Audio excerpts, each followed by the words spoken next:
Hi everybody, it's Tim from Engadget at CES. I'm standing next to GM's ENVI, ENV. No, it's not meant to inspire envy in you. It stands for the Electric Networked Vehicle.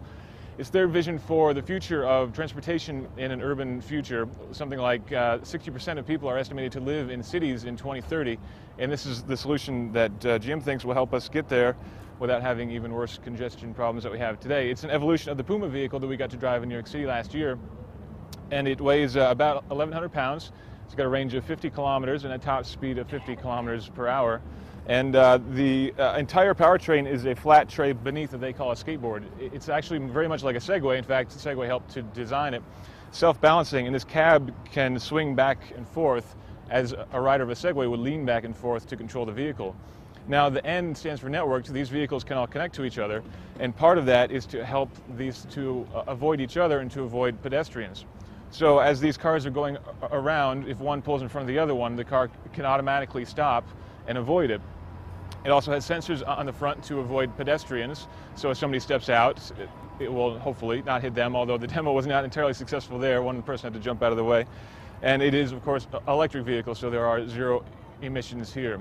The cars can also even park themselves. Bring out your smartphone, you hit a button, and the car will zip off to the parking space. When you're ready to go and you're done shopping, you step back out, hit a button again, the car comes back to you, just like KIT, but without the watch that you need to speak into. So it's pretty interesting, and we're going to go for a quick ride in it. All right. Okay, so right now we're resting on the nose. I'm going to hold this button down. Momentarily press the button. Okay, and now we're going to go into balancing mode. Here we go. Okay. I can feel the chassis moving back between the wheels, and now we're up and balancing. Ready to go? Right. All right, so I'm going to tilt these forward slowly. Here we go. Now, what sort of information do you think would be typically shown on this display here? Vehicle speed, outside temperature, weather. Just standard stuff that you see in the car traffic today? information. Yeah, a lot of the standard stuff, as well as you can do texting.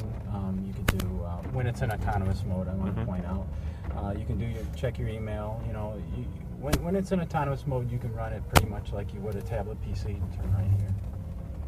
Well, it's very fun to drive. I mean, obviously we're not going very fast, and we're going in a very small area here, but it's very responsive, very intuitive. It's certainly more intuitive than trying to learn a stick shift or something like that, that's for sure, especially for the PlayStation generation. Absolutely. I think it would make drivers' educational courses a little easier to pass. Was there anything else cool I should try here? Any tricks, jumps, or air brakes? You can stop in the center here if you'd like, maybe out there, and do the spin, and a little bit further out maybe, if you think your cameraman can pick it out. Right here's good. You can spin it. Now what I like to do is spin it like this, and then as you get around here, start getting a little bit forward, and it'll just spool right out of the turn. Kind of slick. Yeah, that's fun. What kind of maximum G's do you think this could pull on a skid pad? I have no idea. Probably not quite Ferrari territory yet, but right. Well, maybe we could get there. It's a balancing machine, and it has inertial measurement units, and if you get them upset, the machine's probably not going to be too happy about that.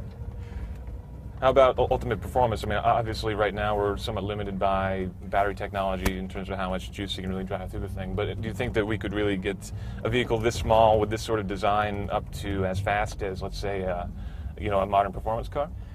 I don't think we could get that kind of performance out of it, but we could certainly get a lot better than what we're doing right now.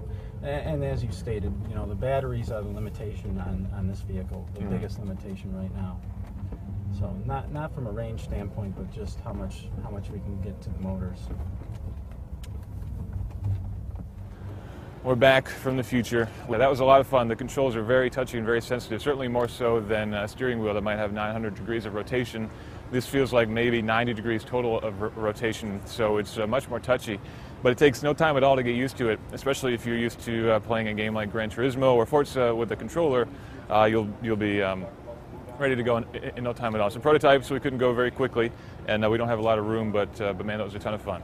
Obviously, a lot of people think that electric vehicles are boring, And certainly some people think they look funny, and in this case I'll have to agree with those people, but they are a lot of fun to drive. Thanks again to GM for the opportunity to take the NV for a test drive, and we hope to be seeing it on the roads sometime before 2030 anyway.